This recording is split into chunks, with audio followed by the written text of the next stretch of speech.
All right, guys, don't mind the ghetto setup I've got. This is my 1997 Chevy K1500. It is a four-wheel drive truck. However, at the moment, four-wheel drive is not working. So basically, I've been having problems with the encoder motor. It's just not reading what drive I'm in. If I'm too high, it won't tell me on the buttons. Does have the push button. Unfortunately, it does not have the manual engagement. So I do have the buttons here, and it won't illuminate what I'm in. The issue I was having for a while was basically the for low would engage. If I clicked it, if I did press the button, it would engage. And I can feel that when I would put it in drive. You know, I can hear the transfer case go lock into for low. And then if I would, put it back in neutral and press too high, I could hear it click back. And again, you would also feel that when you put it in drive and everything like that. But it would not tell me, it would not light up and tell me what I was in. And so, on the user manual, it tells you if you put a wire right here in your, I'm having a blank here. That's right, in your OBD2 port, if you put a wire in your OBD2 port and you ground it, basically your lights on here, on your push buttons, will flash. And based on the number of flashes is basically the code. You can Google that. Mine was flashing, and it was telling me that I was having an issue with the transfer case module or the encoder motor. Same thing, different names. And basically, here I am trying to tackle it. I looked up on YouTube how to remove it, and they're all kind of similar, but I could not find my 1997 on there. I just found the S10s and whatnot, and you have to knock out the rear of the drive shafts from the transfer case. On this one, it's different. So you do have basically the U-bolts that hold in on the front and the back, and I took those off right here. So you just basically have to remove these on the front, the front and the back.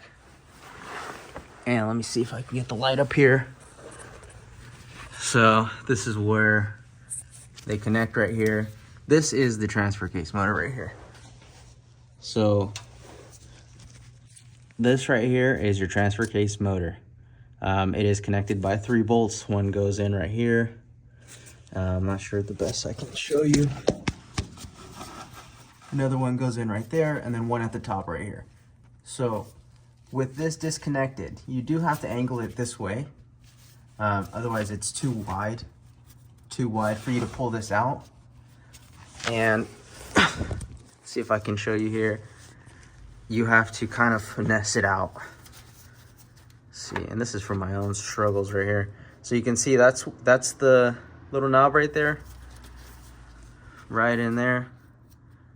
That's what changes your transfer case to 4 low, 4 high, 2-wheel drive. Sorry. So basically, yeah, that little nub right there, you can kind of see that is what's spinning it. So this whole thing, the motor, is spinning that. So to get it off again, you have to make sure this is in the correct position. So it's got to be sideways. And then you kind of have to wiggle it out, push it up and out. And then once you get it free, like that, you can disconnect your wire. So you have one here and then one at the top right there. I just wanted to make this short video. This isn't a tutorial by any means, but just hopefully this can clarify some things for people. Again, your front drive shaft is, or where it connects, is the same thing. This spins freely right here, so you don't have to worry about it. But I did mark right here at the bottom, and I marked on my actual drive shaft that connects here, so I know exactly where it was, and that's how I'm going to put it back. That's what I've heard, so that's what I'm doing. Same thing on the back, you mark it. So I have it connected here because originally I thought I was going to have to tap this out. That's not the case. It's bolted in, so don't try it. Just don't try it. and then I marked it here, right? And then I also marked it on the front, or on the drive shaft, to remember what position it was in.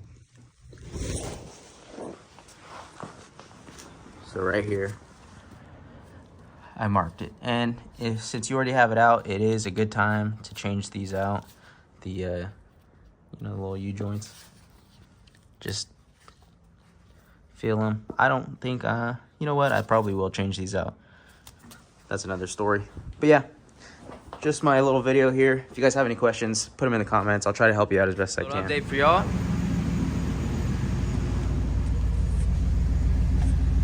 We have function. So as you can see right here, too high.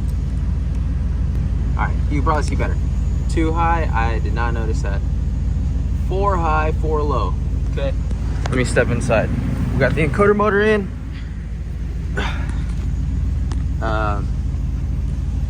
See, we got that. So I'm gonna put her in neutral. We go 4 high. All right, sorry for the interruption again. Anyways, it works. Push the button, it's in neutral. It goes too high, it goes 4 low when I press it. It goes 4 high when I press it.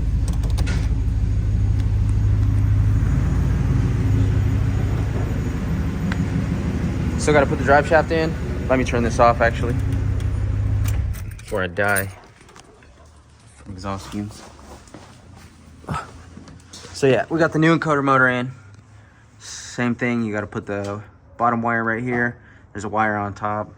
See if I can show it. The top wire is here. And bolts back in. Now it's just gotta put the drive shaft back in. This is the Dorman. A lot of people said it did not work, but you cannot twist the little socket in here. Let's see if I have the old one. Give me a second. Cannot twist this hole to match your transfer case. You have to twist your transfer case. You literally don't do that. You will break it. That's the problem that we had with this one here. I think whoever did it before, when they were trying to fix it or replace it, because it looked fairly new. Even the bushings are still good. They're still actually fresh. I don't know if you can see. The bushings are super fresh. But yeah, if I put this in, it's just a little nub. You'll see that I can actually spin it, which is not good. You should not be able to do that. That's why I was not spinning my transfer case. So this is garbage. We got the new one. Should be good to go. All right, guys, till next time.